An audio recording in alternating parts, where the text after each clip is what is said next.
Boa noite, pessoal. Sejam bem-vindos ao nosso estudo de hoje. Bem? Com a graça de Deus, mais uma vez aqui reunidos para aprender um pouco mais sobre o Evangelho. Então, vamos fazer a nossa preparação.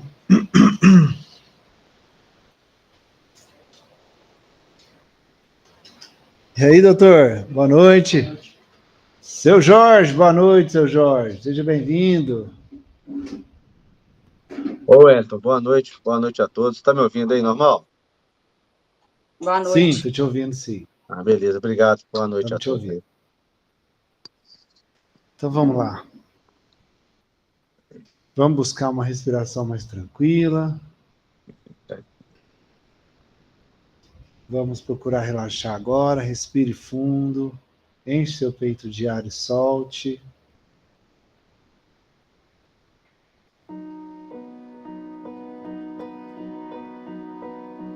Traga o seu pensamento para o momento presente, para o aqui ou agora. A partir desse instante que as preocupações, problemas do dia a dia, do trabalho, a rotina de casa, tudo isso fique do lado de fora do ambiente em que nos encontramos, para que estejamos numa única sintonia, numa única vibração. E assim vamos respirando, enche o peito de ar e solte. Vai relaxando os seus pés agora. Relaxa os pés e vai subindo esse relaxamento ao longo das pernas. Isso. Relaxa as pernas até chegar no seu quadril. Respira, enche o peito de ar e solte. Relaxa seu abdômen. Relaxa o seu peito. Relaxe toda a extensão da sua coluna, cada vértebra da sua coluna, seus ombros, seus braços, suas mãos, cada dedo das suas mãos. Isso, relaxe. Relaxe agora seu pescoço e nuca. Talvez um leve movimento com a cabeça de um lado para o outro, que ajude a relaxar um pouco mais. Relaxe seu rosto agora, seus olhos e pálpebras, sobrancelhas, pés, couro cabeludo. E assim você fica mais relaxado, mais relaxada. E relaxando o seu corpo, a sua mente fica mais leve, mais serena, mais tranquila. E isso te permite você agora entrar em contato com a sua essência. Entrar em contato agora no seu eu interior.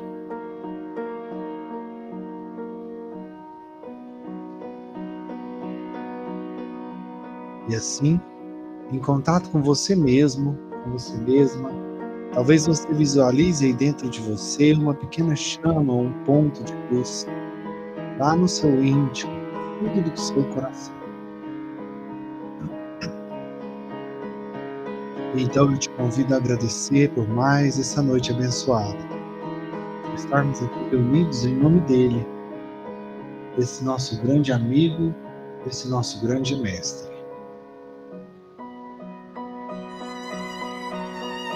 Agradeça por mais esse dia que você teve a oportunidade de vivenciar.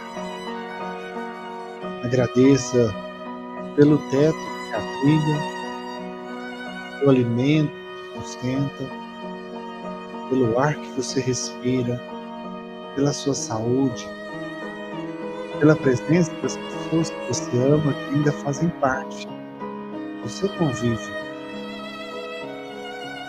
Desça do fundo do seu coração.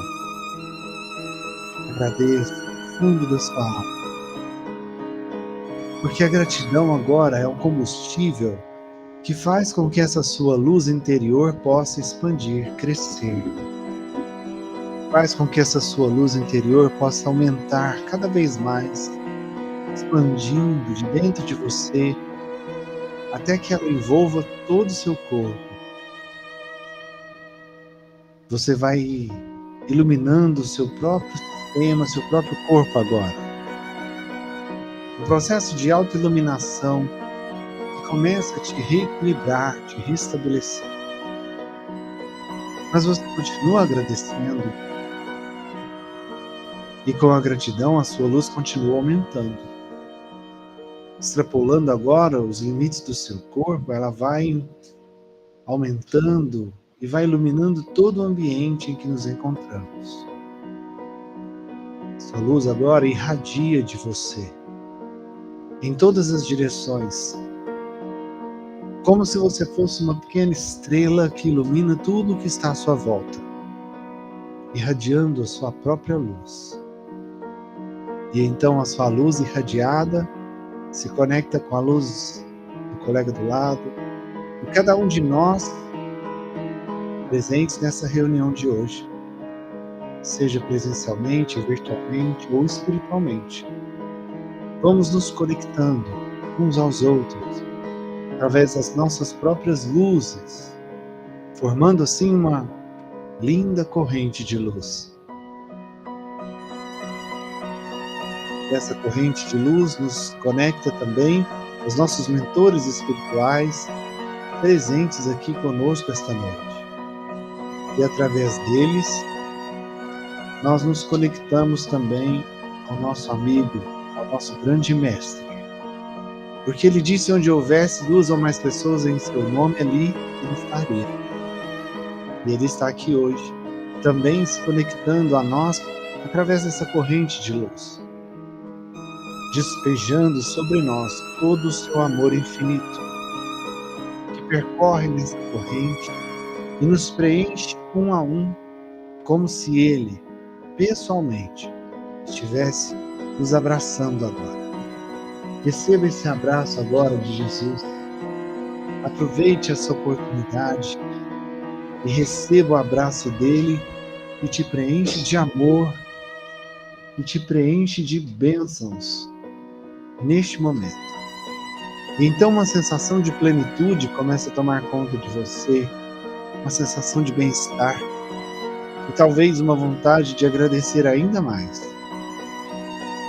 E para que possamos agradecer ainda mais, nós oramos a oração que ele nos ensinou.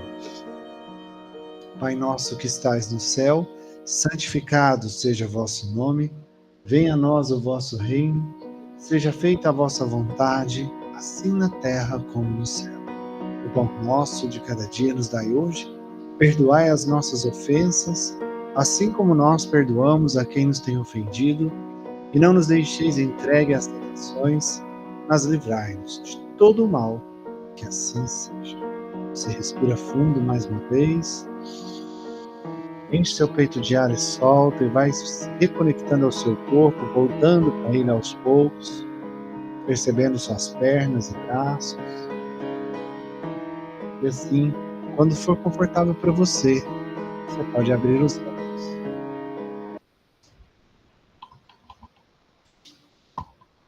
Wellington. Fala, Cláudio. Boa noite. Eu não fui hoje com ela. Ela fez uma infiltração no joelho. Hoje o médico deu fazer infiltração para tirar a dor dela, tá bom? Está de repouso, tá bom? Cheguei agora há pouco. Obrigado. Melhoras para ela aí. Obrigado, querido. Até amanhã. É. Boa noite. Para quem chegou durante a oração e radiação, sejam muito bem-vindos, muito boa noite. Pessoal, continuando o nosso estudo do Evangelho, capítulo 8. Bem-aventurados aqueles que têm puro o coração. Esse capítulo maravilhoso. Nós fizemos a leitura na semana passada do item 11 ao item 14, que tem o subtítulo Escândalos. Se vossa mão é motivo de escândalo, cortai. E aí só para a gente contextualizar, né? A gente entender o significado dessa palavra no sentido evangélico, no sentido que Jesus quis nos ensinar, né? O que significa escândalo, né? Que o escândalo não é somente uma perturbação da ordem, não é somente algo que chama a atenção das pessoas, que causa um certo impacto, né? Evangelicamente falando, né? Seguindo os ensinamentos do Cristo, de Jesus. Essa palavra ela tem um significado um pouco mais profundo, né? A gente entendeu que tudo aquilo que a gente causa de mal ao próximo pode ser considerado escândalo, né? Porque tudo aquilo que você causa de mal, mesmo que na quietude ou no silêncio, na solidão da pessoa, ou ali só intimamente entre você e aquela pessoa, você está perturbando a ordem dela, né? Escândalo é perturbar a ordem. Mas uma vez que você perturba a ordem de alguém, mesmo que seja só dessa pessoa, sem que ninguém saiba que está à sua volta, é um escândalo. Então, toda vez que a gente faz o mal, você está cometendo um escândalo. Então, quando Jesus se referiu a essa palavra, né, dizendo que é necessário que haja um escândalo, mas ai daquele pela qual seja feito o escândalo. Ele fala isso no começo da leitura, lá no item 11. Ou seja, o que a gente entendeu com isso? Que o mal faz parte de nós, porque nós somos seres imperfeitos. Então nós erramos todos os dias, né? Todos os dias, mesmo querendo acertar, a gente comete, desde pequenos erros até grandes erros, né? Às vezes você pode passar um dia mais tranquilo e que você não cometeu nenhum grande erro. Mas se você for parar para analisar, nem que seja uma pequena escorregadinha, acabou acontecendo ali. Às vezes uma má resposta, às vezes uma interpretação errada de alguém que te ama, que está conversando com você. Enfim, a gente erra muito. E o fato de errarmos prova da nossa imperfeição. E da nossa imperfeição é de onde surge, de onde nasce todo o mal que existe. Né? Ele nasce bem, né? Oi? Ele nasce bem. Como Jesus disse, onde sou fraco é onde eu sou forte. Não entendi sua Quando colocação. sou fraco, como a fala de Jesus, é que sou forte. Não, o que você falou antes. Nasce bem? Ah, tá. Nasce do bem também. Nasce bem também. Sim, nós temos também a capacidade de fazer o bem. Porque nós não somos só imperfeição. Nós também já aprendemos algumas coisas, já amadurecemos um pouco, já trilhamos uma certa jornada na nossa vida. Então a gente já tem alguma noção. O fato de estarmos aqui buscando entender e aprender com Jesus já mostra essa vontade de crescer, de melhorar que a gente tem. Então a gente não é só erro, a gente também acerta. Claro que acerta menos do que erra, mas a gente também acerta, né? Mas o que eu estava dizendo é assim, que todo o mal que existe nasce da nossa imperfeição, entendeu? Então, todo o mal que existe no mundo, na nossa vida mesmo, no nosso dia a dia, nasce da nossa própria imperfeição moral. Porque através dessa imperfeição a gente comete falhas, erros. E através desses erros, a gente acaba causando, mesmo não querendo, a gente causa o mal. Seja em menor ou em maior grau. A gente causa o mal. Uma vez que causamos o mal, estamos cometendo escândalo. Então, por isso que ele fala o seguinte, é necessário que haja um escândalo. Por quê? Porque o mal ainda existe entre nós, está em nós. pela nossa imperfeição moral. E se esse mal existe, quando plantamos, nós temos que colher. Se estamos plantando esse mal, o que vamos colher? Aí a gente falou da lei do retorno. A lei da física, né? Mesmo não tendo consciência, a gente vai colher o que semeamos. Exatamente, colhemos o que semeamos. Mesmo na inconsciência. Então, se plantamos o mal, mesmo não querendo, é inevitável que colhemos esse mal, de alguma forma. Portanto, é necessário que haja esse mal, para que a gente aprenda com esse mal, para a gente tenha o discernimento e entenda que aquilo não é legal, que aquilo não me fez bem, não fez bem para o meu próximo. E aí eu aprendo. E aí, então, desde que eu realmente aprendi, aquele erro eu não cometo mais. Entende? Por isso é necessário que haja o mal. E a gente entendeu também o funcionamento da lei do retorno. Semana passada a gente falou sobre isso, lembra? Que a lei do retorno nem sempre é só colher o mal. Que, na verdade, a lei do retorno existe para que nós possamos pagar o mal com o bem. Nós vamos colher o mal, se plantarmos o mal. Mas nós vamos realmente aprender e crescer se, percebendo o mal que fizemos, nós começamos a plantar o bem para cobrir ou sanar aquele mal que fizemos. Pagar o mal com o bem. Até porque, se continuarmos nesse ciclo de plantar o mal, receber o mal, plantar o mal, receber o mal, a gente não vai sair do ciclo do ódio, da vingança. Não evolui, né? Não evolui. Então, a lei do retorno ela é mais profunda do que apenas colher. Ela exige o aprendizado. E, através do aprendizado, a retribuição em bem tudo aquilo de mal que a gente causou.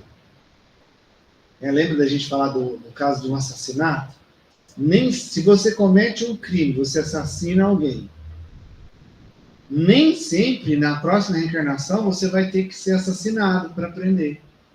Talvez o fato de você já vir convivendo com aquela pessoa numa próxima reencarnação e cuidando dessa pessoa, pagando o mal com o bem, você pode se livrar de ser assassinado. Isso prova para nós a força, primeiro, a grande bondade de Deus, segundo, a força do livre-arbítrio. Que o nosso caminho não é uma linha reta, onde nós temos que fazer e seguir só aquilo, não. Tudo depende das nossas escolhas.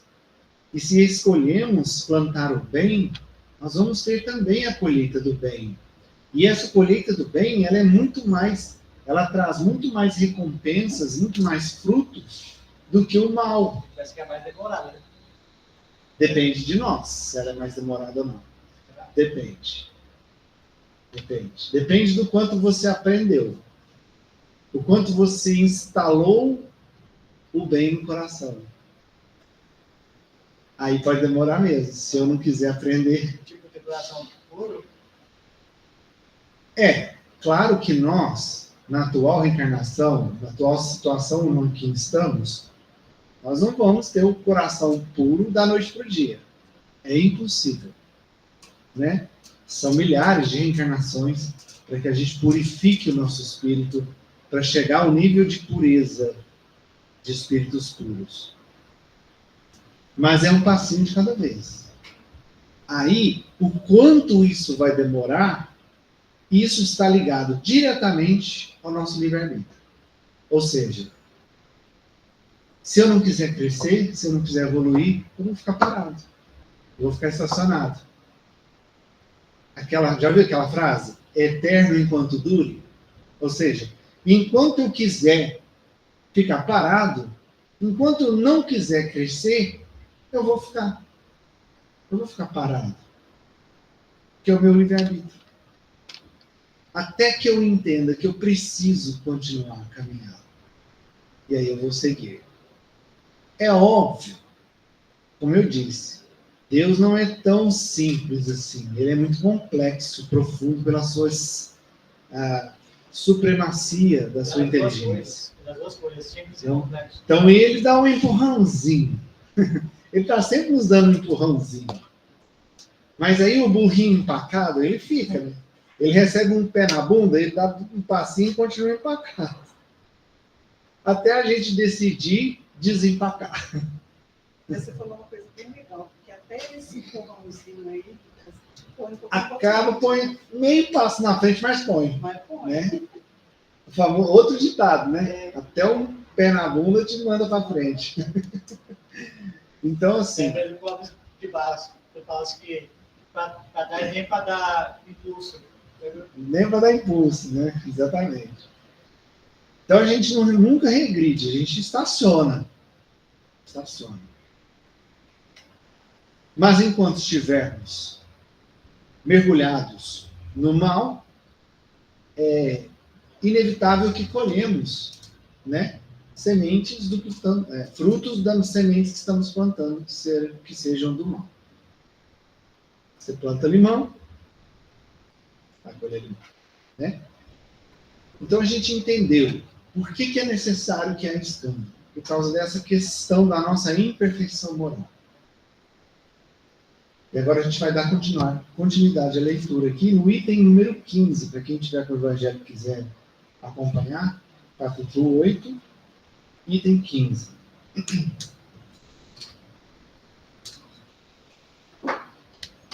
Só pegar meus olhos.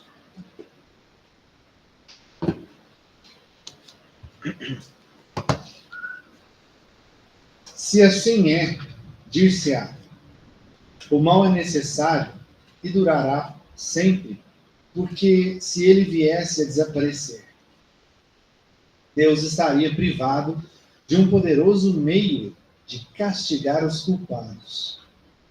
Portanto, é inútil procurar melhorar os homens. Mas se não houvessem mais culpados, não haveria mais necessidade de castigos. Suponhamos a humanidade transformada em homens de bem.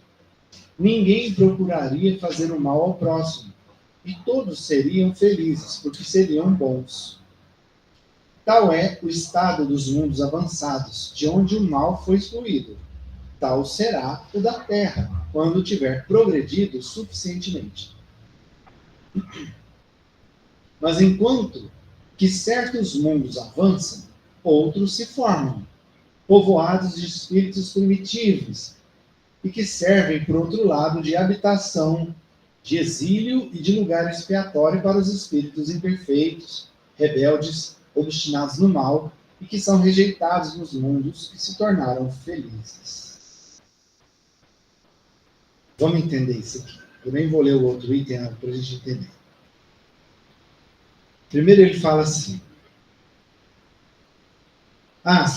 se dizem que o mal é necessário e durará para sempre, porque se ele viesse a desaparecer, Deus estaria privado de um poderoso meio de castigar os culpados. Portanto, é inútil procurar melhorar os homens. Bom, primeiro ponto. Deus castiga, gente? Até um tempo atrás, na humanidade, né, na época de Moisés, acreditava-se que Deus castigava. Indiretamente, sim. Ele criou as leis. Ele criou. Sim, ele criou as leis. Mas é ele que vem te punir pelos seus atos? A lei foi criada por ele. Tem muita gente que ainda acredita que Deus castiga. Ainda tem gente que acredita que Deus castiga, né? Não acredita que Deus castiga, mas ele criou as leis. Sim, ele criou as leis. Mas quem te disse que as leis existem para te castigar? Esse ficou. Entendeu? As dificuldades dela, a minha idosa acredita. Por conta das dificuldades dela de movimento. Ela acredita que ela está sendo castigada. Eu rezo para ela, muito católica. Uhum. Eu rezo tanto, isso é castigo de Deus. Aí depois que eu passei a cantar aqui, né, a gente aprendeu muita coisa, eu também acreditava. Eu estou sempre falando para ela, Deus não castiga. E a gente que se castiga. Já dizia Beth Carvalho, aprendi isso. Deus não castiga teus filhos. Não, né? Não é castigo. Isso, né? Beth Carvalho, nossas cores. ela dizia isso. O que ela falava? Eu descobri que Deus não castiga ninguém. Sim. A gente mesmo pensa. Exatamente. Fala, Jorge. Ô, Wellington, vamos partir com o raciocínio de outro ponto, só para a gente fazer um exercício. Claro. E se a gente pressupôsse que Deus não criou as leis, Deus não criou nada de nenhuma lei para nos cobrar nada, que nós é que vivemos diante do equilíbrio e temos que respeitar esse equilíbrio, pura e simplesmente isso. Aí as nossas ações, os nossos atos, as nossas atitudes é que nos encaminham, e a gente se sente culpado ou não, diante da nossa consciência e desenvolvimento. Mas não são leis que nos cobram, então não existe um Deus vingativo, um Deus cobrador. Existe nós nos cobrando para nos tornarmos melhores, diante daquilo que a gente acha que é certo, né? Aí sim, diante das leis morais, né? O respeito ao próximo, o amor ao próximo, diante das leis do universo. Mas não perante um Deus que seja vingativo ou mau, ou que tenha leis para nos punir, né? Exatamente. Mas esse raciocínio também serviria se você pensar na existência das leis. Porque, como eu disse para ele, quem disse que Deus criou as leis para nos castigar? Exato. As leis existem para que haja uma harmonia. As leis universais existem para que haja uma harmonia e preserve a existência da vida. Mas essas leis, a jornada do homem. Né? Oi. Mas essas leis ainda são humanas, né? Essas leis ainda são nossas, no nosso orbe, porque se você levar em consideração os outros orbes, tanto mais primitivos que o nosso ou mais evoluídos que os nossos, as leis serão diferentes, correto? Então, ainda somos nós que nos baseamos nelas, né? Aí eu faria uma correção, assim, na minha interpretação do que você falou. Não é que essas leis são nossas, não. Meu entendimento é que as leis são universais, são de Deus. A interpretação delas é que é nossa, que pode nos trazer até equívocos nessa interpretação. Você concorda comigo? Concordo em parte também. Porque, igual eu te digo, o que acontece? Se a gente pegar olha, a nossa referência de leis são as tábuas da lei de Moisés, né? Onde a gente começou com alguma coisa assim para poder legislar e orientar, para poder trazer os homens que eram brutos, né? Ao respeito, ao entendimento do respeito à propriedade, ao próximo, aquela coisa toda. Então, a gente criou uma figura de Deus vingativo e mau para que os homens respeitassem essas leis. E dali, as leis foram progredindo de tal forma que para a gente poder viver em sociedade, né? E aí, hoje a gente acredita em quê? Na lei de talião, né? Na pena de talião, olho por olho, dente por dente.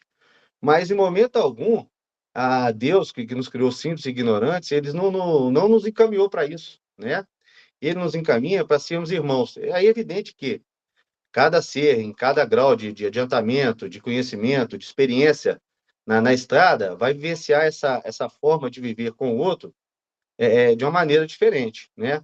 Então foram escritas as leis. Essas leis foram escritas por nós para que nós vivêssemos ou alcançássemos essa paz, essa harmonia. Deus, ele nos dá a oportunidade de vivermos. Ele quer o nosso bem, né? Deus é amor. Isso é que ele quer de nós. Só que nós, para poder entendermos esse amor, somos impelidos a escrever as leis e vivermos através delas. Eu creio que seja mais ou menos assim, Edson. Me desculpe se eu estiver... Com relação a essas leis, eu concordo com você, 100%. Você está falando aí das leis dos homens, isso sim. Mas eu estou me referindo às leis universais. E quais leis que eu estou me referindo? As que Jesus ensinou. Por exemplo, pagai o mal com o bem. Que aquele que está adiantado deve servir o mais atrasado. A lei do retorno. Sabe, eu estou falando dessas leis universais mesmo. A lei do livre-arbítrio. Não, concordo, mas mesmo assim, isso não seria lei. Isso seria roteiro de vida, né? Que é lei, né? É lei. Então, a gente considera como lei porque a gente é obrigado a rotular como lei, né? É. Aí o que acontece? A nossa interpretação disso pode ser deturpada. E a gente Sim. pode não entender bem essas leis universais. Mas isso não muda o fato de que elas existem. Entendeu? Tá bom, tranquilo. Eu fiquei pensando aqui, a lei de Italião, ela foi trazida pelo Moisés, certo? Por conta do entendimento do povo naquela época. Sim. Não precisava ser usada a força. Sim. Tanto que Jesus diz assim, eu não vim destruir a lei, eu vim dar cumprimento. Então, ele veio para nos ensinar as mesmas coisas que foram ditas, só que através do amor. Eu entendi assim. É onde eu ia chegar. Através do amor. Então, olho por olho, dente por dente, se você bateu, eu tenho que te bater também. Né? Eu tenho que te retrucar igual. Uhum. Jesus vem nos dizer que não. Que se você me fez o mal, eu tenho que pagar o mal com o bem. Exatamente. 7 vezes 77, né? Exatamente. Perdoar 7 vezes 77. Lembrando, gente, até pegando um gancho no que a Maria Angélica falou aqui, vamos lembrar, até para complementar a fala do Jorge, junto com a da Maria Angélica, é o seguinte: Jesus, quando veio, ele atualizou as leis de Moisés. Porque ele disse: aqui está contida toda a lei e os profetas. Nessas duas máximas: amai a Deus de toda a tua alma, de todo o teu coração, sobre todas as coisas, e amai ao próximo como a ti mesmo. Ou seja, ele substitui, como a Maria Angélica falou muito bem, ele substitui a lei de Italião pela lei do amor. Não é a lei de Hammurabi? Hã? Não é a lei de Hammurabi? Hammurabi? Olha a mesma coisa. Hammurabi. Eu não sei o que é isso. Lei de Hammurabi. Hammurabi? A mesma coisa. Enfim, Jesus ensinou a lei de amor. A lei de amor. Ele substitui toda a lei e os profetas por essas duas máximas, ensinando a lei de amor. Que se você for destrinchar isso, vai substituir toda a parte de castigos, de punições, por apenas ação e reação, plantio e colheita, aprendizado, crescimento. Até o amor ao próximo como a ti mesmo, se a gente for pensar, né, você tem que amar o próximo como você se ama. Ou seja, você precisa se amar. A gente tem que aprender a nos amar. Isso. Né? Mas eu acho que o princípio é a gente não fazer para o outro aquilo que a gente não quer para a gente mesmo. É sempre se colocar no lugar do outro antes de tomar. É fácil só de falar, né? Mas assim, se colocar no lugar do outro, se fosse, ao invés de eu estar nessa situação como o Wellington, fosse o Wellington, fosse o contrário, eu não ia gostar que ele me tratasse desse jeito ou me fizesse assim, né? Então a gente não faz. Eu acho que é isso, a essência é essa. Isso. Só que a gente ainda não consegue. A gente ainda não entendeu muito bem essa essência. A gente não aprendeu nem a se amar ainda. A gente ainda não sabe nem se amar. E aí a gente acha que já ama o outro. Exatamente. Dona Generosa levantou a mão também. Fala, minha irmã. Boa noite para todos os amigos. Eu tentei entrar 4 vezes. Aí foi preciso dar um passe aqui no meu celular, porque eu não queria me obedecer. Depois que eu dei o passe, ele entrou. Passe, não queria que eu entrasse. Mas só para dizer que a lei de Deus está escrita na consciência de cada criatura. A criatura que anda pelo mal, que fica porfiando séculos e séculos no mal, ele não tem a lei de Deus na sua consciência, porque a consciência vai cobrar de nós a lei do bem. Os astros, né? Mercúrio, Vênus, Terra, Marte, Júpiter, Saturno, Urano, Netuno, Plutão e todos os centenas e milhares de astros que estão percorrendo o espaço. Você já pensou se não tivesse uma lei que dirigisse Ó, nós estaríamos trombando toda hora lá em Júpiter, depois em Marte. Então, até os astros existem a lei para eles. Muito obrigado. Isso mesmo. As leis universais, né? A senhora falou dos astros. Tudo no universo respeita essas leis que são universais. Exatamente. Sobre o universo, William Shakespeare diz que as coisas no universo não são boas ou más, mas o pensamento humano que as torna. Isso. Exatamente. As coisas que existem porque elas têm que existir.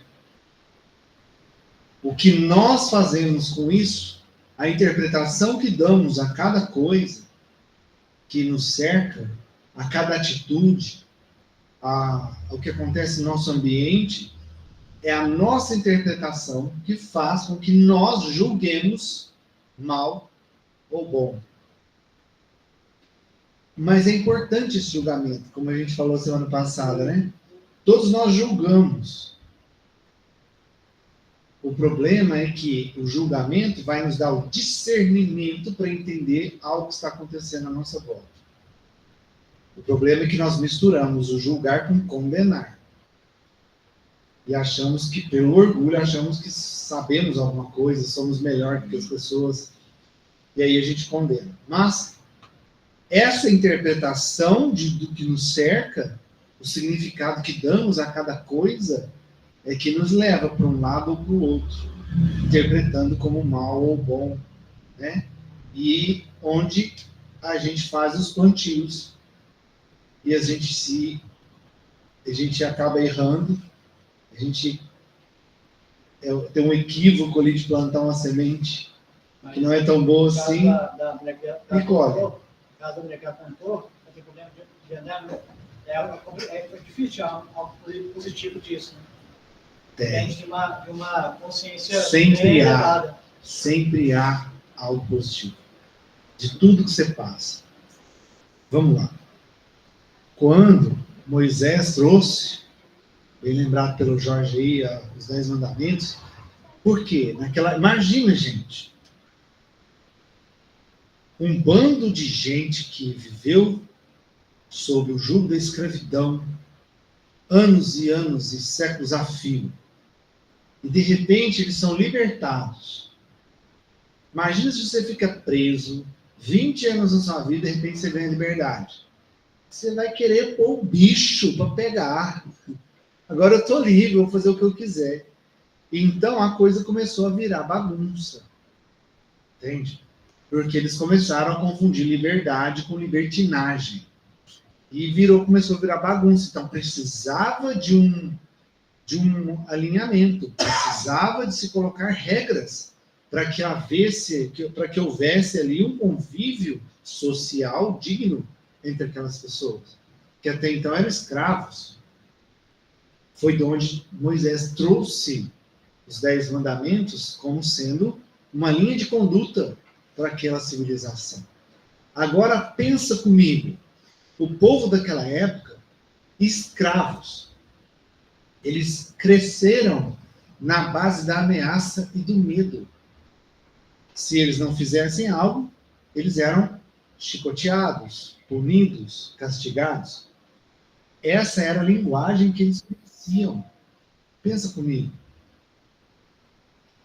Se Moisés fosse falar de amor para eles, vocês acham que eles iam entender? Um povo que foi criado numa cultura onde, se eu não fizer o que me mandam fazer, eu vou ser punido. Então, eles tinham na criação deles, na mente deles, na comunicação que eles estavam acostumados, que ou eu faço o que é certo, ou eu vou ser punido. Eram escravos. Então, se Moisés falasse outra linguagem, eles não entenderiam e não acatariam. Por isso surgiu as regras e aquele rigor dizendo que eles deveriam ser tementes a Deus. Temer, ter medo. Que eles deveriam ter medo de Deus, pois se eles saíssem das regras, sofreriam punições. Gente, era a linguagem que eles entendiam. Temer a Deus é uma reverência, não é medo, né? É medo. Não, Temer é medo. Naquela época era medo, mas é... Hoje também. É reverência, não? O significado da palavra temer é ter medo. Porque Não é A gente reverência. ouve ainda as pessoas falarem, eu sou temente a Deus. Sou temente a Deus achando que está reverenciando Deus. Não, ele está com medo de É Deus. isso, né? É porque as pessoas não param para pensar o significado das palavras. Eu só percebi essa diferença, assim, entendi as leis trazidas por Jesus, a importância do Novo Testamento, depois que eu vim para o Espiritismo, sabe? Porque é muito interessante que as pessoas, algumas religiões, ainda seguem Seguem a doutrina mosaica, exatamente. O Velho Testamento, que historicamente é uma coisa muito linda de se ler, Sim. mas que tem coisas que foram substituídas. E que, se nós somos cristãos... E seguiam muito a lei de Leão, né? Tem que seguir as leis do Cristo, que está no Novo Testamento. Sim. Mas, assim, antes eu era católica, nenhuma crítica, né? Enquanto foi bom para mim, eu estive lá. Sim. Só que, assim, de perceber que a gente precisa... agora nós temos as leis do Cristo, que é o Novo Testamento. Então, vamos seguir, né? Não tem mais que seguir aquilo que era antigamente. Exatamente. A minha família, boa parte dela, a maior parte da minha família também é de base católica. Eu cresci ouvindo dos meus pais, da minha mãe principalmente, Deus castiga, menino, não faz isso não. Deus castiga, Deus castiga. Ouvia minhas tias, ouvia minha avó falar isso. Nós queremos ter medo dele. Isso que eu entendi. Calma. A gente tinha, eu tinha medo. Eu vou concluir aqui o raciocínio, daqui a pouco eu vou deixar a generosa falar. É o seguinte, por que criou-se essa comunicação lá naquela época, onde precisava se colocar o medo para que se seguissem regras? Foi a linguagem que Moisés usou, porque era a linguagem que as pessoas naquela época entendiam. Então surgiu essa ideia de que Deus era punitivo, que Deus castiga, que eu vou sofrer uma penalização sobre aquilo que eu saí da linha. Certo? Então, isso, até hoje, existem linhas de pensamentos que seguem essa doutrina. Só que quando Jesus veio, ele mudou essa história. Ele nos mostrou, porque aí, pensa, Jesus veio numa época que a humanidade já estava mais evoluída. Existia a escravidão, mas existia o povo liberto, existia já uma certa ideia de convívio na sociedade, uma hierarquia. Então, a humanidade já estava mais preparada para ouvir, até porque até a vinda de Jesus houve uma preparação do terreno. Vários pensadores, profetas, filósofos que vieram antes de Cristo, vieram pensando algumas ideias na humanidade para preparar o terreno para a vinda dele. Sócrates foi um deles. Tem no Evangelho, no início do Evangelho fala sobre Sócrates. Várias máximas do pensamento socrático têm tudo a ver com o cristianismo. Então, assim, vários pensadores, estoicismo, enfim, então vários pensadores antes de Cristo prepararam o terreno. Então, quando ele veio, a humanidade estava mais preparada para ouvi-lo e entender o que ele veio para ensinar. Então, quando ele veio, ele disse: amai a Deus sobre todas as coisas, amai ao próximo como te mesmo. Tem amor, só tem amor nessas duas máximas. A base principal de todo o legado que Jesus deixou é o amor. E quando ele fala, aqui está contida toda a lei e os profetas. Tudo que foi de lei e profetas e mensagens que vieram antes dele, profecias que vieram antes dele, se resumia naquilo que ele estava pregando naquele momento, transformando, mostrando para a humanidade que, na verdade, Deus é amor. Deus trabalha em cima da máxima do amor e não do medo, do castigo. Que há o mal, como é necessário que haja escândalo. Existe o mal. Existem as punições? Existem. Mas as punições existem, como o Jorge falou muito bem, das atitudes que nós mesmos tomamos e contraímos consequências para nós mesmos. Dores para nós mesmos. Todas as dores, todos os sofrimentos que nós enfrentamos foram plantados por nós mesmos em algum momento no nosso passado, seja mais recente ou mais longínquo. Então, essa punição de Deus não é uma punição de Deus, é uma consequência das minhas escolhas, das minhas más escolhas. Sou eu mesmo que estou colhendo e me punindo. Resumindo, eu estou me punindo, por quê? Porque eu fiz uma escolha errada, uma escolha que me trouxe uma consequência que me traz sofrimento hoje. Então não é um castigo de Deus, uma punição de Deus. É algo que eu plantei, que eu estou colhendo, que Deus permite que isso aconteça, porque Ele sabe que experimentando essa dor, eu vou aprender. E com o aprendizado que essa dor me traz, eu vou me curar. Eu vou me melhorar. E eu vou me superar. Aí que está a beleza e a grandeza de Deus. Você falou do livro acabando, do filme, né? O filme, né? O filme acabando. Ai, maravilhoso. Muito Eu li o É muito livro. bom. E aí o Wellington falou do filme, eu fui assistir o filme semana passada. E é fiel o livro? O filme? não, é. O quê? Não é Netflix, né? Ele saiu na Netflix. Saiu Mas recentemente. A gente acha no. Tem no YouTube. Eu vi no YouTube. Chama Acabando. No Prime. Prime também. Quer Quer dizer, ele condena Deus o tempo todo, né? Ele condena Deus o Eu li tempo esse todo. livro, eu não conseguia parar de ler. Foi assim, um dos livros que eu li assim.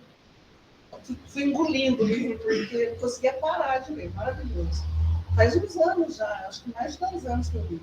Aí o Wellington falou do filme, aí eu fui assistir o filme. Ele nos coloca assim, de uma forma mais, né? Vendo o filme, traz muita reflexão. Muita. É maravilhoso. O filme é maravilhoso. E eu li também há pouco tempo, já é bem antigo, A Caminho da Luz, que é um livro do Chico com Emmanuel, que ele vai contando a história da humanidade, desde Que legal. o princípio. É fascinante. Muito lindo, porque ele vai contando antes de Cristo, vai falando, vai contando a história de Roma, da Índia, dos mundos. Não, esse não é livro. Esse é um livro que eu li, A Caminho da Luz. Eu fiquei assim, é bem antigo já esse livro, mas é maravilhoso, maravilhoso. Boa dica. Dona Generosa, pode falar, minha A gente irmã? começa a entender algumas coisas. Eu não sei se vocês conhecem, ou já viram, já leram, ou folhearam o livro chamado Leis Morais, de Emmanuel. Ali Emmanuel tem. Hã? Leis Morais? Leis Morais. É um livrinho pequeno, mas repleto de leis da natureza, leis de Deus, excelente. E a gente vê também que a pessoa, ela abusa das leis. Vou citar apenas um personagem que todos nós admiramos e que usou das leis para punir, matar, judiar, ferir, foi Saulo de Tarso. Saulo de Tarso usava a lei dele, a lei deles, dos judeus. Eles fizeram as leis absurdas para punir os cristãos. Aí depois, Emmanuel diz assim, as próprias leis que ele criou, ele foi punido por elas. Estão lembrados? Ele mandava colocar as pessoas nas prisões. chibatada. Aí, quando ele foi para as prisões, várias vezes, foi chicoteado, ele pensou, como eu errei. Eu mesmo estou me punindo com as leis criadas por mim. Tá vendo?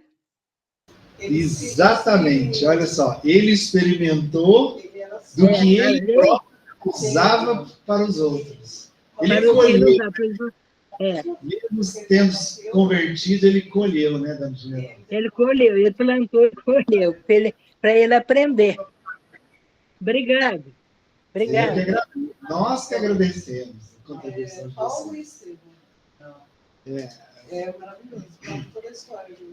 E ele, Paulo de Tarso, e ele tem uma frase, que quando ele perseguia cristãos, depois ele se converteu. Quando ele se converteu e quando ele entendeu Jesus, ele plantou no coração dele a essência de Jesus. Ele se tornou um dos grandes apóstolos, meio que indireto, né? Mas foi um dos grandes que pregou o cristianismo. Com a mesma convicção, né? Com a mesma força. Com a mesma intensidade que ele perseguiu, depois ele defendeu. Paulo dizia, eu não sou digno de ser chamado apóstolo, mas pela graça de Deus, já sou o que sou. Já não é o Cristo, como é que é? Assim, é o Cristo que vive agora em mim. Viu como é que ele mudou? Era Cristo que vivia dentro da sua alma. É a lei de Deus, que modificou. Obrigada. Exatamente, Dona General. E ele tem uma frase, justamente por entender a essência de Jesus, ele falou uma frase, que essa frase me toca muito profundamente. Que ele falou assim, o único caminho é o amor. Tudo me é lícito, mas nem tudo me convém. Essas frases de Paulo. Agora, essa frase, o único caminho é o amor, gente, ela tem uma profundidade. Porque, assim, não é o melhor. Não é assim, você pode ser melhor, porque não. Ou seja, inevitavelmente, todos nós vamos atingir o estágio do amor um dia. Que é a lei da evolução. É a lei universal de evolução, a lei do amor. Nós perdemos isso dentro da infância, né? A gente vai perdendo um pouco. A criança tem aquela pureza, né? O que acontece? Todos nós fomos criados espíritos simples e ignorantes. Engraçado que falei ontem aqui no curso.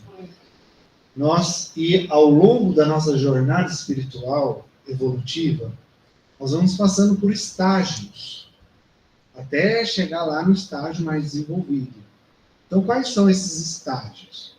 Quando somos criados na simplicidade, na ignorância plena, nós somos a sementinha. A sementinha que precisa ser plantada, eclodir, desabrochar, nascer, crescer para se tornar uma árvore. Então, somos criados seres simples e ignorantes, onde ali, no primeiro estágio, nós somos guiados apenas pelos instintos. Nós somos levados pelos instintos, e apenas isso, para sobreviver. Ali nós temos um contato muito contínuo com a matéria, para nos lapidar. E aí a gente começa a se desenvolver, a gente desenvolve esses instintos, vão ficando mais elaborados, e a gente entra no segundo estágio evolutivo, que é o estágio das sensações, onde a gente começa a experimentar algumas coisas, algumas percepções ficam mais afloradas, onde a gente desenvolve o prazer seja no ato sexual, seja na alimentação, seja no convívio com aquele grupo que você se afiniza, né? Aí começam a surgir as primeiras tecnologias, a descoberta do fogo, a roda, começa a se desenvolver e ele vai aumentando as suas sensações. E ele se apega tanto a essas sensações que aí começa a surgir os vícios.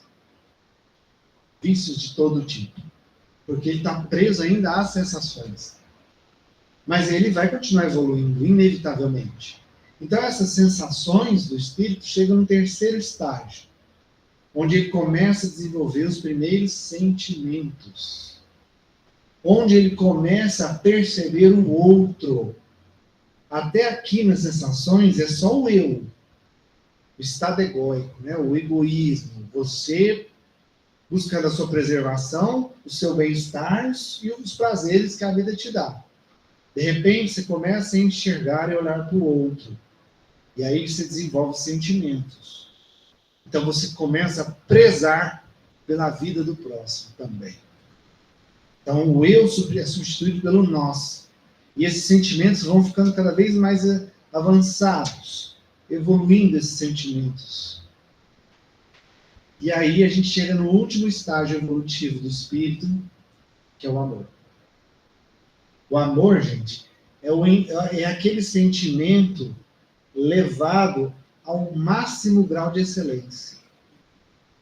Onde você só enxerga amor à sua volta. E beleza à sua volta.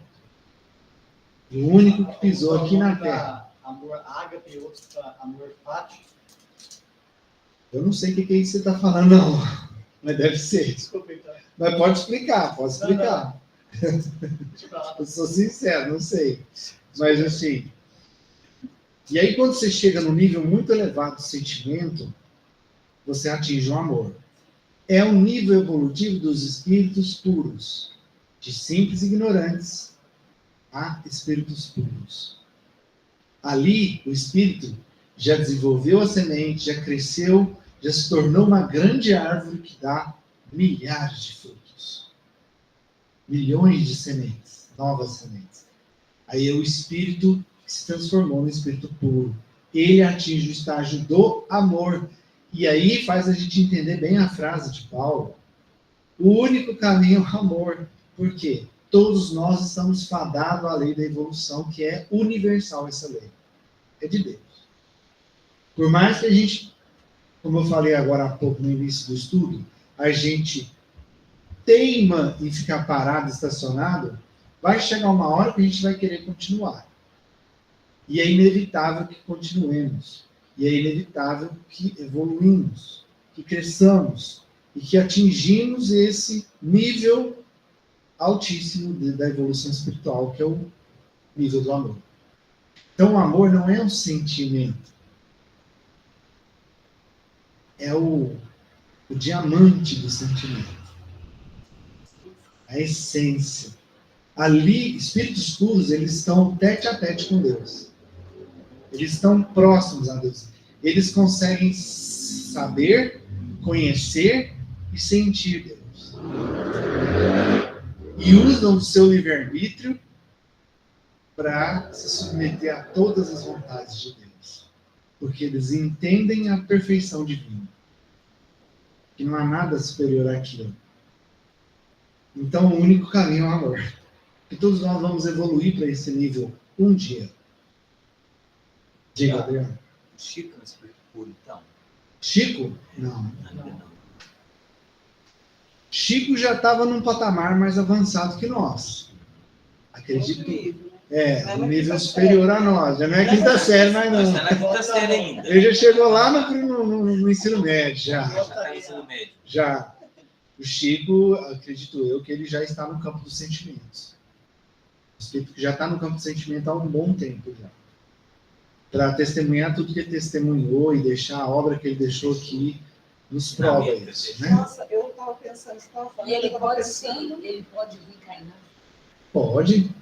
Estava pensando nos livros. Não sei se ele precisa, mas ele pode.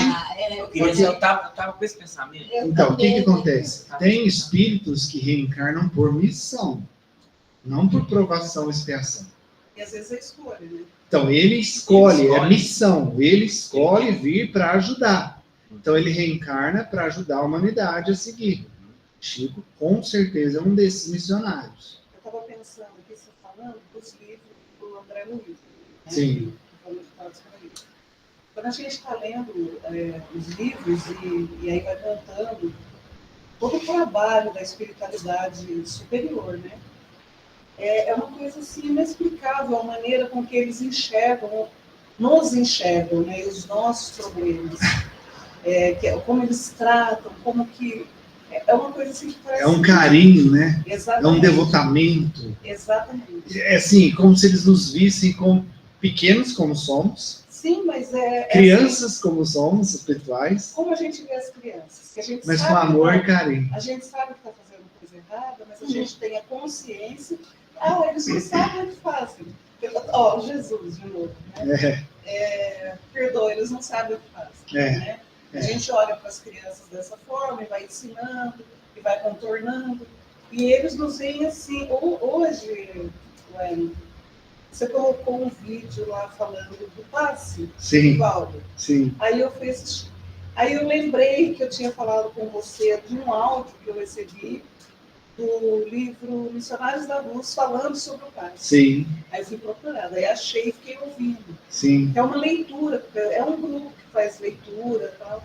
E eu fiquei lá ouvindo, daí eu fiquei, cara, não é possível que esse cara faz, tratando mesmo os desencarnados que estão chegando, e, enfim, é uma coisa assim do outro mundo. É do outro mundo. Não é daqui. Literalmente, né? É do outro mundo. Do mundo espiritual. São seres espirituais de experiência humana. Isso a gente conclui no final dessa leitura, quando ele fala que atingiremos esse nível superior onde seremos felizes. Atingiremos o nível de mundo feliz. Um dia. Porém, quando estivermos lá, o mal não existirá mais. Então não haverá necessidade de escândalo, porque não haverá o mal. Só que Deus não para de criar. E aí, quando chegarmos nesse nível, ainda estarão começando outros mundos que ainda estarão lá no estágio de primitivos ainda. E seres ainda simples, ignorantes, que se guiarão apenas pelo instinto, estarão ainda existindo. E onde será a nossa vez de ir até esses mundos inferiores, auxiliá-los, conduzi-los no caminho do bem, no único caminho, que é o amor. E eu, só para encerrar, eu tive um vislumbre de veio num culto no lar na minha casa, um entendimento que até então eu nunca tinha pensado nisso. Eu achei maravilhoso como esse pensamento veio, com certeza, a espiritualidade para mim, presente que eu recebi. Eu acho que eu já comentei sobre isso aqui. Deus, a gente estava falando de Deus lá no culto, né? Até que a Cris, porque a gente vê todas essas dificuldades que a gente enfrenta, né? Aí a Cris falou assim, nossa senhora, Deus não cansa, não. Para que ele está criando? Tá bom, o universo já está cheio. Não precisa não. Para que ele continua a criar? Porque veio o ensinamento de que Deus é eterno, né? Vocês concordam com isso? Sim. Deus é eterno? Tá. Só que Deus é eterno tanto para frente quanto para trás. Deus sempre existiu. E Deus sempre criou. Deus existe e Deus ainda está criando. Deus existirá e Deus continuará criando. Aí veio o questionamento. Por quê? Por que Deus não para de criar? Vamos ser criativo, né? Onipresente, onisciente. Mas é aprendizado para a gente, né? Porque a humanidade precisa evoluir. Se ele não criar, a humanidade não evolui, não. Por que Deus cria? Porque ele criou a lei do amor, não criou? Criou. não é uma lei universal? Ele não vai infringir a lei que ele mesmo criou. Porque as leis de Deus universais são perfeitas. O amor precisa das criaturas para ele existir. O amor, ele precisa ser alimentado com as criaturas, porque as criaturas vão se alimentar do amor, se nutrir do amor, e assim ele prolifera. É uma simbiose. O amor precisa das criaturas, e as criaturas seguirão o caminho do amor, que é uma lei. Portanto, por isso que Deus não para de criar. Se ele parar de criar, o amor pode deixar de existir. Entendeu isso? Forte, hein? Muito profundo. Por isso Deus não Pensou? para. Ah, você é doido. O amor tem que estar alimentando sempre. É a mesma coisa da gente. A gente não tem que respirar. Se a gente deixar de respirar, a gente deixa de existir. Mas se a gente não respirasse, não haveria por que existir o ar, o oxigênio. Exatamente, faz sentido. Nossa, Entendeu? que legal isso. Uhum. É por isso que Deus não para de criar. E a gente também precisa, assim, a gente, aqui nós estamos todos mais ou menos no mesmo nível, né? Mas assim, eu já cheguei num ponto aqui que isso aqui eu já entendi, mas isso aqui eu não entendi muito ainda. Aí, mas isso aqui você é bom, né? Mas aqui, então, é uma troca. Isso. Só que aqueles que estão chegando e que estão assim, um pouco, estão num nível mais, diria, um planeta mais Vai com superior, Deus, meu irmão. a gente precisa ver o erro do outro para a gente saber que, opa, aquilo ali não é legal.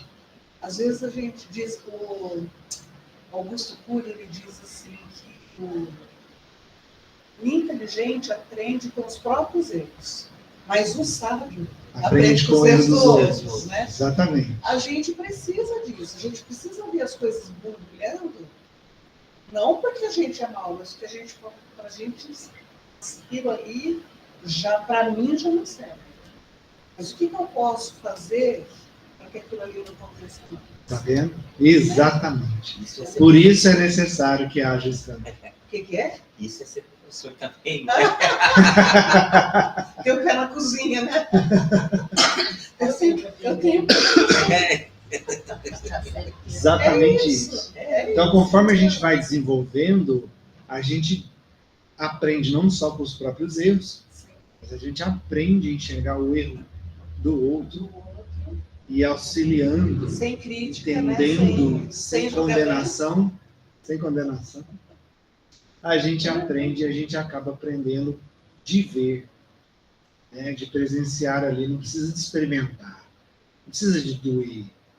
E isso a gente vai amadurecendo aos poucos. Aí a sementinha já começa a brotar. Ela já começa a criar suas raízes e começa a emergir da terra. Então isso é tão bacana, aconteceu uma coisa bem interessante, né? O meu netinho, a gente estava andando na rua, no carro, e veio uma pessoa pedir, né? E a gente não tinha moeda, não mais dinheiro, né? Daí eu falei assim para ele, nossa, a gente não tem mais uma moeda para, se a gente quiser dar para o outro, né?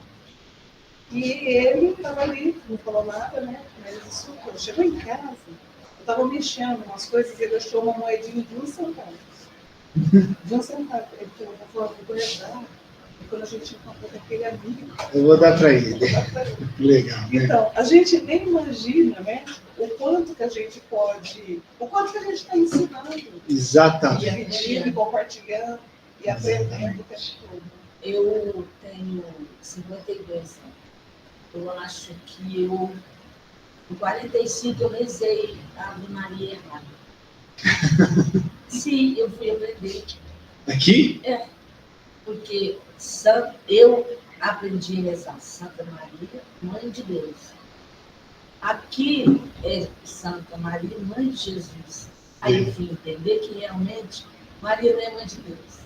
Não, ela é Mãe de Jesus. Mas é no caso da Santíssima Trindade. Mas é porque algumas religiões, e principalmente naquela época de Jesus, ele era o único ser que tinha alguma proximidade real com Deus. Portanto, muitas culturas o consideraram um Deus, entende? Consideraram Jesus um Deus, porque ele era o Filho de Deus. No sentido assim, nós somos filhos de Deus também, mas por que fala-se Jesus é o Filho de Deus? Porque ele estava, no nosso convívio de humanidade, ele era o que mais se aproximava da perfeição divina. Então ele era confundido com Deus. Por isso fala-se mãe de Deus. Mas tem a Santíssima Trindade. Tem também. Tem a Pai, Filho e Espírito Santo, né? Eles colocam ali na mesma... Exatamente. Gente, infelizmente, nós temos que encerrar. Nós não acabamos. Que pena, né? Mas nós temos que encerrar. Então, eu vou convidar vocês agora a gente agradecer.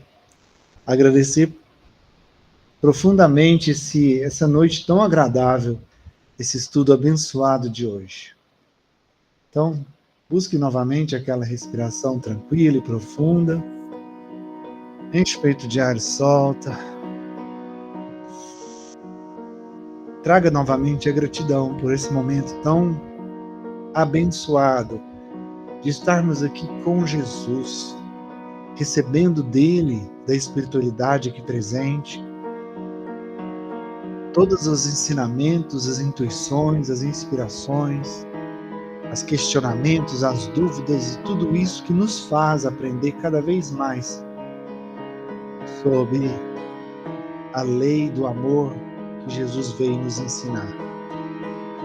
Então nós agradecemos e agradecendo nós irradiamos novamente nossa luz. E irradiando, nós voltamos a nos conectar uns aos outros.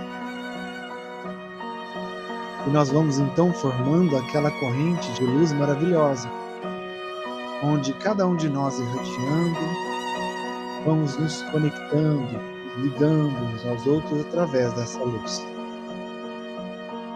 E assim nós nos conectamos à espiritualidade e obviamente nos conectamos a esse grande amigo, esse grande mestre. Conectando a ele, recebendo dele todo o seu amor infinito, nós vamos nos sentindo cada vez mais plenos e gratos. E então, usamos do nosso livre-arbítrio, nossa força da nossa vontade, para elevar essa corrente de luz ao alto, ao firmamento. Ali onde estão o verdadeiro exército do Cristo, espíritos também superiores que estão cuidando da caminhada, da jornada do nosso planeta Terra, fazendo com que nós possamos evoluir efetivamente. E que eles, esses espíritos superiores, as irmãs de Maria, possam receber essa nossa corrente de luz, potencializando essa corrente de luz com seus amores infinitos, de espíritos puros que são, de espíritos superiores que são, devolvendo para o planeta Terra, em forma de chuvas de bênçãos, gotas de esperança, que possam assolar e atingir todos os nossos irmãos em humanidade, onde quer que estejam. Sejam aqueles nossos irmãos que estão sofrendo a maior pandemia do planeta, que é a depressão, dos transtornos psicológicos e emocionais. Os nossos irmãos que ainda se perdem nas zonas de guerra e de conflito. Aqueles que ainda estão inconformados e não entendem a grandeza de Deus e sofrem pela distância dos entes queridos que já desencarnaram. Que essas gotas de esperança sejam luzes de conforto, de alento para cada um dos nossos irmãos em humanidade.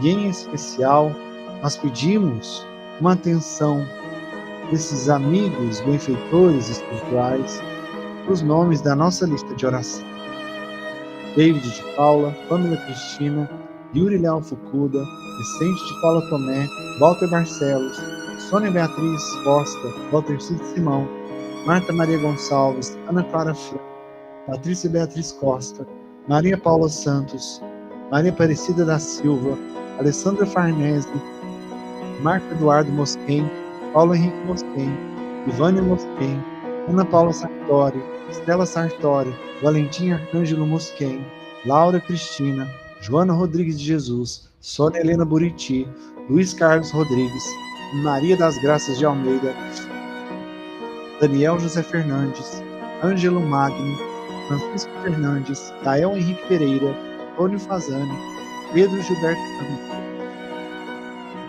Maria das Graças Vieira, Jerônimo Ferreira Filho, Abadia Ferreira, Maria das Graças de Almeida, José Domingos Vaz, Verônica Tereza, Celina Martins, Fernando Alberto, Luiz Leandro dos Santos, Valdir Leandro dos Santos, Nilton Alexandre Flores, Juliana de Fátima Pimentel, Luciane Camargos, Letícia Cussi, Maria Tereza Oriente, Ana Rita Oriente, Márcia Helena Viana, Fabiola Barroso Guimarães, Nilda Maria Ribeiro, Rafael Henrique Martins, José Maurício, Maria Aparecida Rodrigues, Márcia Rodrigues Veludo, Janaíne Rodrigues de Faria, Luciana Zinader, Nilta Rodrigues de Jesus, Weber Martins da Silva, Eunice Aparecida, Lilian Carvalho, Maria Vitória Margosa, Milena Barbosa, João Vitor Gaspar, Pedro Miguel Couto, Felipe Tomás Couto, Beatriz dos Santos Ferreira, Clarito Antônio Borges, Neuza Maria Silva Borges, nossos irmãos encarnados, Antônio de Oliveira Caiado, Maria Cecília Pereira, Euripides Fernandes, Elma Jaqueline, Marcos Fernando Alves, Davi Tomás, Reginaldo Rodrigues, Diniz de Souza, Isidoro Cavalcante, Eralma Carleto, Maria do Carmo Carleto, Maria José, Sebastião de Almeida, Olavo Pereira de Melo, José Carlos Fernandes, José Marinho da Silva, Nelson Moraes, Maria Conceição da Silva, Benedito Ayrlo Souza, Vitor Freitas Queiroz, Abud Esther, Arli Lopes Peludo e Tatiana Ferreira de Melo. Meu Deus, vossos desígnios são impenetráveis em vossa sabedoria. Acreditar e dever afligir todos esses nossos irmãos pelo sofrimento ou pela doença. Lançai, nós vos suplicamos, um olhar de compaixão sobre os seus sofrimentos e dignai-vos pôr-lhes um fim. Bons Espíritos, ministros do Todo-Poderoso, secundai, nós vos pedimos o nosso desejo de aliviá-los. Dirigi os nossos pensamentos, a fim de que vão derramar um bálsamo salutar sobre os seus corpos e consolar suas almas. Inspirai-lhes a paciência e a submissão à vontade de Deus. Dai-lhes a força de suportar as suas dores com resignação cristã, a fim de que não percam o fruto das suas provas, que é o verdadeiro aprendizado, e que em seus corações brotem a esperança e a certeza de que isso também passará. De um jeito ou de outro, isso vai passar. Meu Senhor, que é sábio dos sábios, que és Pai de toda a criação, ponha doçura em meus lábios e a fé em meu coração. Sol de amor que me conduz, nesta vida em que me agasalho, enche os meus olhos de luz e dê as minhas mãos ao trabalho. Dai-me forças no caminho para lutar e vencer, transformando todos os espinhos em flores e de mim, Pai, nas bênçãos da compaixão, e guarda-me em teu coração, porque ele sim, Senhor, é de paz e de amor. Muito, muito obrigado a cada um de vocês. Jesus abençoe. E agora, quem quiser continuar com a gente vai para a leitura das psicografias recebidas nessa noite de hoje. Eu queria aproveitar e dar um recadinho.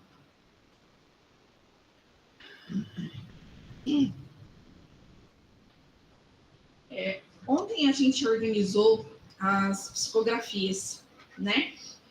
E a gente percebeu, eu e a Karina, a gente separou, né? Eu contei, viu, Karina, lá os nomes que a gente anotou, deu 82.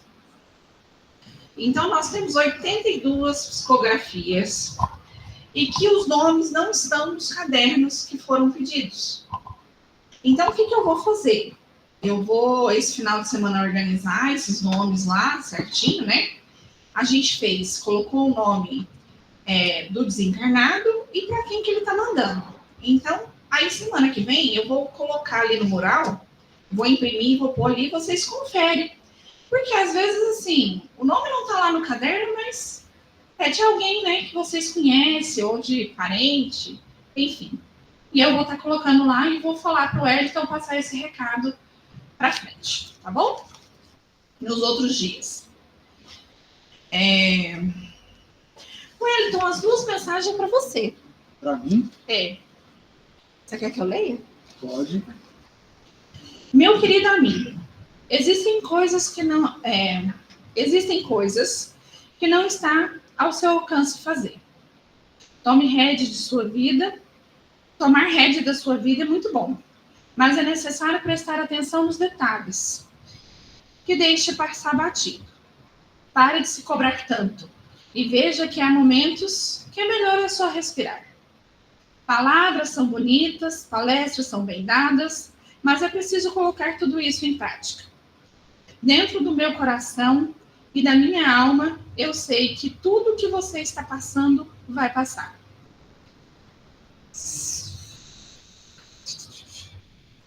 E que um dia vai entender e olhar para trás e ter certeza que está no caminho certo.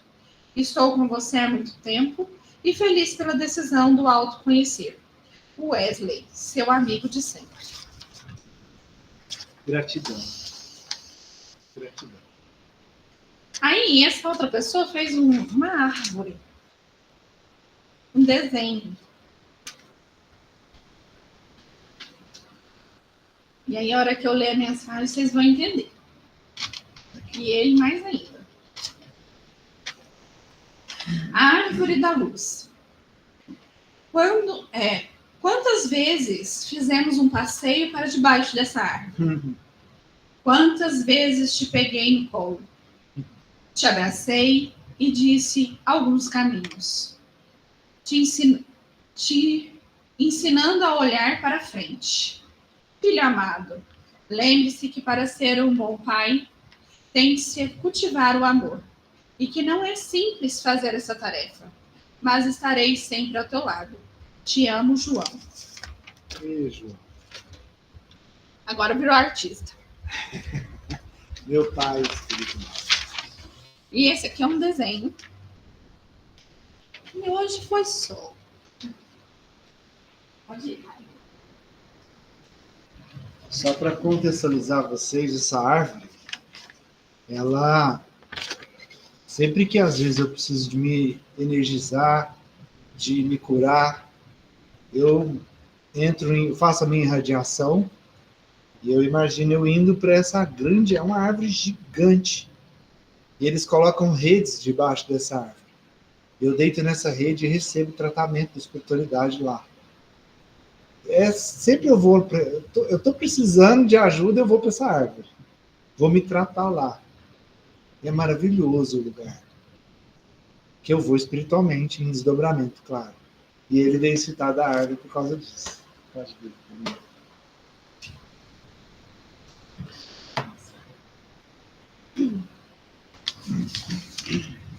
A carta é para Marta Regina. Aqui é o seu tio, Hamilton. Venho trazer notícias da sua avó, que desencarnou recentemente, e no momento não tem a permissão para redigir mensagens aos familiares. Aqui tudo tem seu tempo para acontecer. Portanto, o tratamento se faz necessário para a condição no qual se encontra a dona Amélia. As suas dores, devido ao tratamento que recebeu, mexia com suas enzimas e muitas vezes a deixava fraca e sem condições de memória saudável.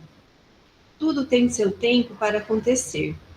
E o destino da avó também estava findando. O tratamento corporal foi necessário para o ajuste de suas questões emocionais e também para o fortalecimento da família. Mas tudo ocorreu dentro do programado, e o tratamento dará continuidade aqui no plano espiritual.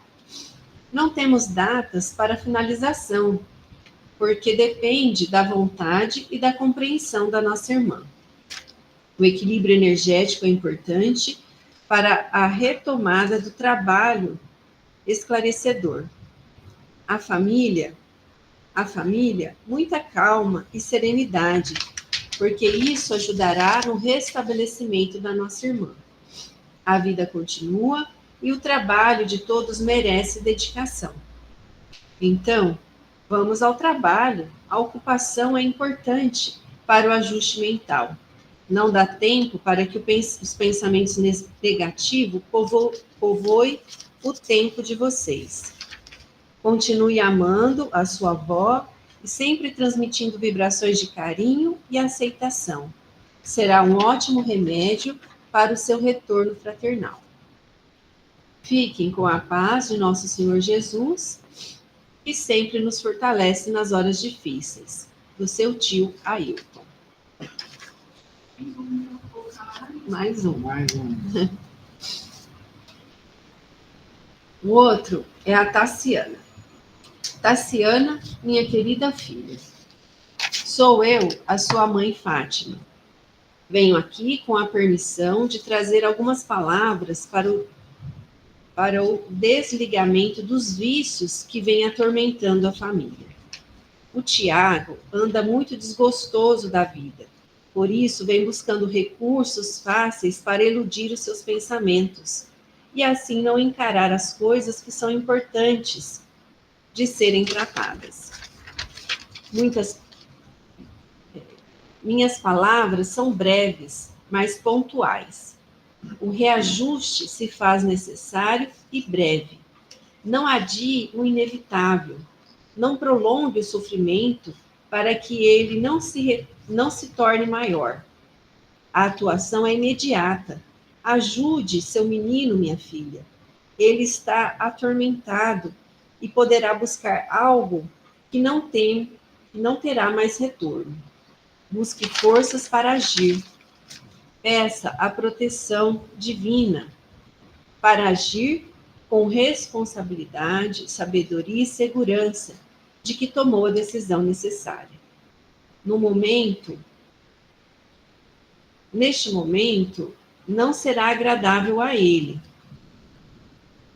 Mas depois, minha filha, ele saberá te agradecer por fazer esse resgate, pois irá impedir catástrofes maiores. Seja firme e confiante. Te amo muito e esse menino nem se fale. São meus amores. Fique com a proteção divina. Fatinha Arantes. Tem que conhecer. Engraçado. Fatinha, parece que a do José Alfaiate. Fatinha. E aqui é uma mensagem, tipo um poema, alguma coisa assim. Margaridas que cantam, margaridas que dançam, margaridas que brilham, margaridas que encantam. Doce belas margaridas, flores belas que perfumam. Margaridas, protejam e iluminam o ambiente, mantendo a serenidade e a tranquilidade.